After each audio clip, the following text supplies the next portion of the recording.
Attention to all SSS pensioners. Sa mga nagtatanong, ang tanong po niya, anong mga benefits pa ang maaring makuha ng isang SSS pensioner? Sa video na ito, pakitapos hanggang sa dulo para malaman ang buong impormasyon.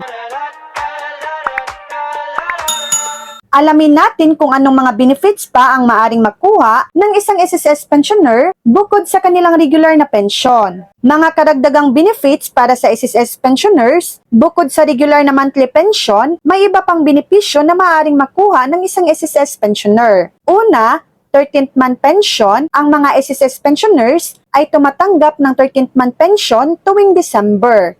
Ito ay katumbas ng kanilang regular na monthly pension. Pangalawa, dependents pension. Kung ang pensioner ay may dependent children, below 21 years old, single, at walang trabaho, maaring makatanggap ng dagdag na pensyon para sa mga dependents. Pangatlo, funeral benefit. Kapag namatay ang isang SSS pensioner, ang kanyang beneficiary ay maaring makatanggap ng funeral benefit para makatulong sa mga gastusin sa pagpapalibing. Pang-apat, medical assistance. Bagamat hindi direktang medical benefit, ang mga SSS pensioners ay maaaring mag-avail ng medical services sa mga government hospitals at clinics. Panglima, pension loan program. Ang mga SSS pensioners ay maaaring mag-apply ng pension loan para sa kanilang mga financial needs. Pang-anim, other benefits. Maaaring may iba pang benepisyo na ibinibigay ng SSS depende sa kanilang mga programa at proyekto. Paano naman mag-avail ng mga benepisyo? Una,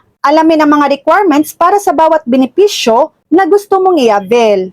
Pangalawa, SSS website. Bisitahin ang SSS website para sa kumpletong listahan ng mga benepisyo at requirements. Pangatlo, SSS branch. Pumunta sa pinakamalapit na SSS branch para magtanong at mag-apply. Pang-apat, SSS hotline. Tumawag sa SSS hotline para magtanong. Mahalagang paalala, eligibility, siguraduhin qualified ka para sa mga benepisyo na gusto mong i-avail. Requirements, kumpletuhin ang lahat ng requirements bago mag-apply. SSS guidelines, sundin ang lahat ng guidelines at regulations ng SSS. So yan lang po ang latest update.